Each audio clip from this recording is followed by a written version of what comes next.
जब आप टैंगसे से 10 किलोमीटर 8 या 10 किलोमीटर आगे जाते हैं तो ये खूबसूरत नज़ारा आपको पहले दर्शन होते हैं पेंगोंग सो लेक के।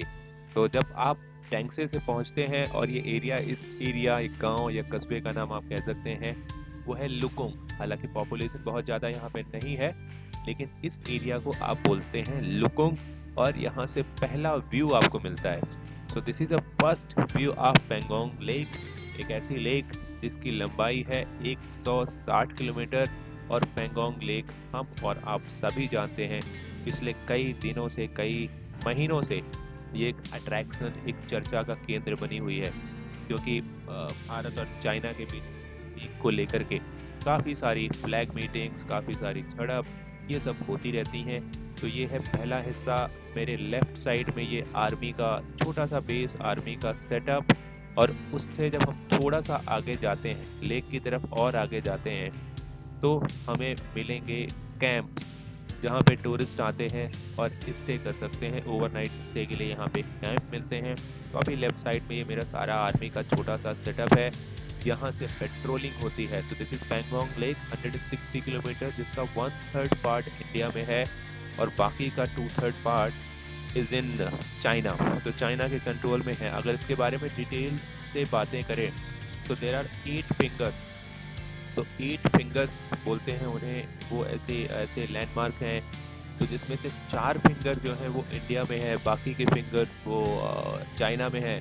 और 4th फिंगर और 5th फिंगर जो यहाँ पे है तो यहाँ जनरली क्लासेस होते रहते हैं इंडियन मिलिट्री इंडियन फोर्सेस और चाइनीज़ PLA आर्मी के बीच। तो और आगे चलते हैं। अगर यहाँ से हम 50-60 किलोमीटर जाते हैं तो हमारा आखिरी चेक पोस्ट चुसुल चुसुल जो कि बॉर्डर है वो आता है जहाँ पे फ्लैग मीटिंग्स वगैरह होती हैं। चुसुल का नाम आप लोगों ने मीडिया में बहुत सुना होगा। और लेफ्ट साइड में आप मेरे देख सकते हैं एक मेस्मराइजिंग ब्यूटी, एक ऐसा ब्यूटीफुल नज़ारा जिसको देखने के लिए आप मतलब लाइफ में एक बार जरूर आना चाहिए आपको। अगर आपको ट्रैवल पसंद है, अगर आप ऐसी जगह सिर्फ टीवी या मोबाइल फ़ोन से हट करके देखना चाहते हैं, वाकई में ये अनुभव बहुत ही अलग होता है दोस्तों। घर बैठकर आप ड्राइंग रूम में सोफा में मोबाइल में बैठकर ये चीज़ें नहीं फील कर सकते हैं। For that you have to come here Ladakh और उसके बाद आपको यात्रा करनी पड़ेगी। और जब आप 7 या 8 घंटे की ड्राइव करके धुंधर से या नुब्रा वैली से यहाँ पहुँचते हैं तो जो नज़ारा मिलता है वो आपकी आत्मा को आपके मन को बहुत ही शांति देने वाला होता है। खूबसूरती यहाँ पे भर भर के है। लेफ्ट साइड में इतनी ब्यूटीफुल लेक है, सॉल्ट लेक। ये मीठा पानी नहीं होता है इसका, ये सॉल्टी लेक है। और ये एक ऐसी लेक है कि जिसमें से भी कोई भी वाटर बॉडी इनमें नहीं आके मिलती है, ना कोई नदी ना कोई नाला। So this is the purest kind of water you can see. और कहीं कहीं पानी मतलब depending upon the day timings and location, कभी पानी इसका ब्लू होता है कभी ग्रीन होता है और चारों तरफ पहाड़ियां हैं। तो अभी हम अगस्त के महीने में यहाँ पे, तो अगस्त जो होता है वो समर्स का पीक होता है। तो समर पीक में यहाँ पे आपको बहुत ज़्यादा बर्फ़ नीचे नहीं मिलती, पानी ज़्यादा मिलता है क्योंकि उस समय बर्फ़ पिघल चुकी होती है। अगर आप यही 3 महीने बाद यहाँ पे आएंगे या 4 महीने बाद आएंगे तो ये बर्फ़ में तब्दील हो चुकी होगी, इस समय जम चुकी होगी। और यहाँ पे लोग आइस स्केटिंग का जो स्पोर्ट्स इंथुसियास्ट हैं वो आइस स्केटिंग का भी मज़ा लेते हैं। तो ये सारी चीज़ें हैं यहाँ पे। एक बार आप अनुभव ज़रूर करिए, चाहे आप लेह से डायरेक्ट आएँ या लेह से नुब्रा वैली होते हुए नुब्रा वैली में घूमने के बाद इधर आते हैं तो ये ब्यूटीफुल आपको लेक मिलती है।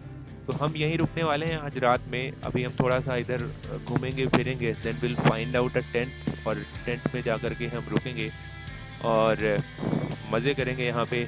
और आगे आने वाली वीडियो के पार्ट में और भी बातें करेंगे हम इसके बारे में और मैं आपको अपडेटेड रखूँगा। Will stay tonight here in Pangong lake और कल सुबह ब्रेकफास्ट वगैरह करके हम चेकआउट करेंगे 9-10 बजे के आसपास and will go back to Leh again via Changla पास।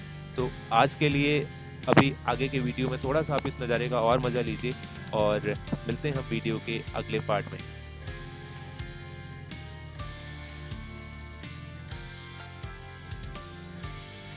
शाम के वक्त जब हम यहाँ पहुँचे और मैं एक वीडियो शूट करना चाहता था लाइव, बट हवा इतनी तेज़ थी यहाँ पे, शाम के करीबन 4 या 5 बज रहे थे और इतनी बर्फीली और इतनी ठंडी और तेज हवा आ रही थी कि मेरी आवाज़ मेरे कैमरे तक पहुंच नहीं रही थी, and there was some connectivity issue. तो उसकी वजह से मैंने सोचा कि मैं आपको कुछ पैंगोंग लेक के फैक्ट्स के बारे में बता दूं। तो पहला फैक्ट ये है कि पैंगोंग लेक अपना कलर चेंज करती है। तो पैंगोंग लेक का कलर कभी आपको ब्लू, कभी आपको ग्रीन और कभी रेड मिलता है। इसके कई साइंटिफिक रीजंस हो सकते हैं, सनलाइट का कौन से एंगल से, किस लाइट का कौन सी पहाड़ी से रिफ्लेक्शन आना, कौन सी माउंटेन टॉप से रिफ्लेक्शन आना। तो दिस में भी द रीजन की कलर चेंज करती है। दूसरा इसका सबसे और बड़ा इंटरेस्टिंग फैक्ट ये है कि ये सलाइन वाटर से फिल्ड है और इसकी हाइट सी लेवल से 4350 मीटर ऊपर है, जो कि one of the highest lake कह सकते हैं आप इसको वर्ल्ड में। और ये सर्दियों में, विंटर्स में कंप्लीटली फ्रीज हो जाती है। जनरली सलाइन वाटर फ्रीज नहीं होता, लेकिन इसका एक और क्वालिटी है कि कंप्लीट फ्रीज हो जाती है सलाइन वाटर होने के बाद भी। इतना ठंडा यहाँ पे टेम्परेचर होता है जनरली सर्दियों में। It is located in a disputed territory between India and China. Approximately 60% lakes in terms of length lies in China, and the eastern end of Pangong Tso lies in Tibet.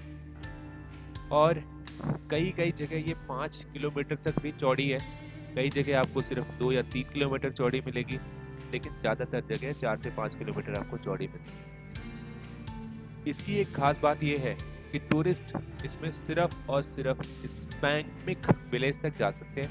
उसके आगे आप नहीं जा सकते because वहाँ Indo China border है और उसके आगे बहुत ही इंटेंस मिलिट्राइजेशन हुआ है दोनों तरफ से, इंडिया और चाइना की तरफ से। तो that is the last point जहाँ पे आप जा सकते हैं। तो मैं यहाँ पे करीबन हम लोग यहाँ पे आधा एक घंटा रुके थे। दिस वाज अराउंड जो स्टार्ट होता है लेक, वहाँ से करीबन 10 किलोमीटर आगे का ये व्यू है मेरे चारों तरफ, और मेरे पीछे की तरफ जो लेक दिख रही है। टेम्परेचर उतना मतलब आई डोंट नो, आप अगर उसे थर्मामीटर या किसी मेजरमेंट में करते हैं तो शायद उतना नीचे नहीं रहा होगा, लेकिन जो ठंडी हवाएं थी वहाँ से खड़ा रहना मुश्किल हो रहा था, बात करना मुश्किल हो रहा था, और बहुत ही तेज़ हवा आ रही थी जिसकी वजह से हम यहाँ 1 घंटे से ज़्यादा रुक नहीं पाए। उसके बाद लौट गए थे हम अपने बेस कैंप। तो बेस कैंप में आपको डिफरेंट टेंट के ऑप्शन मिलते हैं। तो आइडियली जब आप पहुँचे तो सबसे पहला आपको काम करना चाहिए कि आपको टेंट ढूंढना चाहिए वहाँ पे, और वुडन टेंट भी होते हैं और जनरली कपड़े वाले और जो दूसरे मटेरियल के भी होते हैं वो होते हैं। तो एक वुडन टेंट लेने का कोशिश करिए क्योंकि रात को ठंडा काफ़ी हो जाता है और ऑक्सीजन की कमी की वजह से आपकी तबीयत भी ख़राब हो सकती है। तो अगर आप एक गर्म इन्वायरमेंट में, एक कंफर्टेबल इन्वायरमेंट में सोते हैं तो वो आपको एक अलग सी एडवांटेज होता है। तो आई वुड नॉट सजेस्ट कि आप एक नॉर्मल टेंट पकड़िए, गो फॉर वुडन टेंट। वो जनरली रात को आपको खाना और सुबह ब्रेकफास्ट भी देते हैं। खाना कोई बहुत ज़्यादा लग्जरी नहीं होता, बट ठीक है, आपको एक पेट भरने के लिए अच्छा है। और खूबसूरती इतनी है कि आपको वाकई में बताऊं कि आपको बहुत ज़्यादा चीज़ें याद ही नहीं आई। एक सजेस्ट करूंगा, आपको बहुत इंपॉर्टेंट चीज़ सजेस्ट करूंगा कि आप कभी यहाँ पे अल्कोहल या स्मोकिंग नहीं करिए, बिकॉज अल्कोहल और स्मोकिंग दोनों बहुत ही डेंजरस होती हैं जहाँ पे लो ऑक्सीजन रहता है एनवायरनमेंट में। सो आई जनरली जो आप टूरिस्ट प्लेस जाते हैं, लीजर टाइम बिताते हैं, तो generally you have habit of intent of like having drink some 1 or 2 pack, या उसके साथ सिगरेट पीना चाहते हैं। तो ये आपको अवॉइड करना है क्योंकि आप अगर आपकी थोड़ी सी भी तबीयत ख़राब होती है तो आप इस खूबसूरत माहौल को एंजॉय नहीं कर पाएंगे। तो हमने यहाँ पे रात बिताई। रात बिताने के बाद सुबह हम थोड़ा पैंगोंग लेक में इधर उधर घूमे, अपनी फोटोग्राफी करी। जहाँ पे 3 इडियट मूवी की शूटिंग हुई थी वो आप पीछे देख सकते हैं, वो स्कूटर, ये सारी चीज़ें। तो येलो कलर के बहुत सारे स्कूटर आपको देखने मिलेंगे उस फिल्म की शूटिंग के बाद।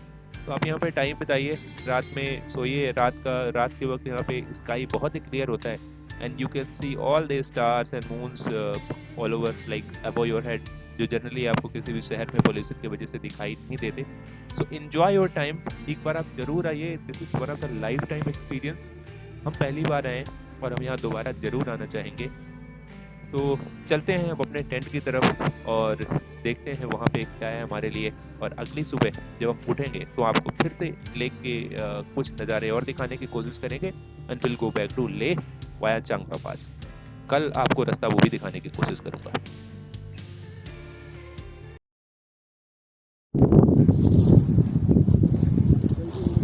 हे गाइस, सो इस समय हम इस समय हम पेंगोंग लेक के बिल्कुल किनारे बैठे हुए हैं और करीबन हाफ एन आवर हो गया हमें यहाँ पे बैठे हुए। This lake is so beautiful कि यहाँ से हमारा जाने का मन नहीं कर रहा है। तो बात यह है कि जब भी आप ले आएँ, don't make a day trip. Day trip में क्या होगा कि आप 5-6 घंटे की ड्राइव करोगे आइदर फ्रॉम नुब्रा या ले, और फिर यहाँ से आपको 5-6 घंटे की ड्राइव बैक करनी है होगी ले के लिए, तो आप ले के मज़े नहीं ले पाओगे।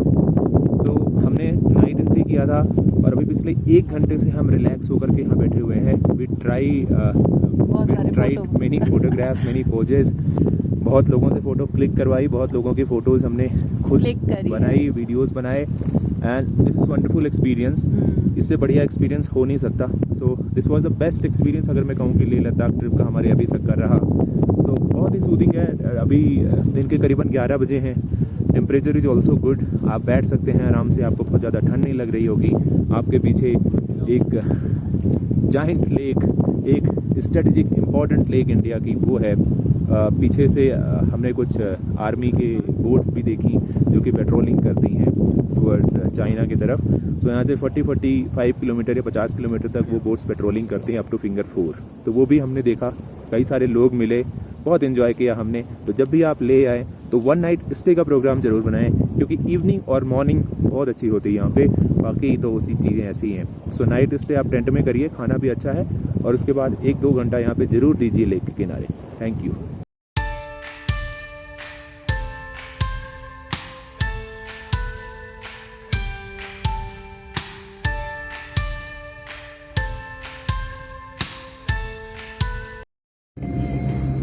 तो इसी के साथ अब हमारा पेंगोंग ट्रिप होता है ख़त्म, and now we are going back to ले।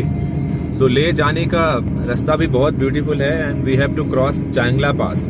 तो चैंगला पास एक दूसरा माइटी पास इस एरिया का, बहुत ऊंचा है, बहुत ख़तरनाक है, और रोड्स भी उतनी अच्छी नहीं है। 12-13 किलोमीटर आपको लगभग ऑफ रोडिंग करनी होती है।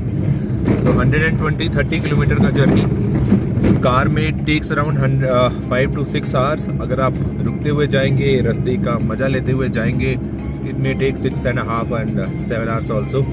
सो हम अब निकल चुके हैं, और ये रास्ता मैं आपको दिखाने वाला हूँ चांगला पास से होते हुए ले।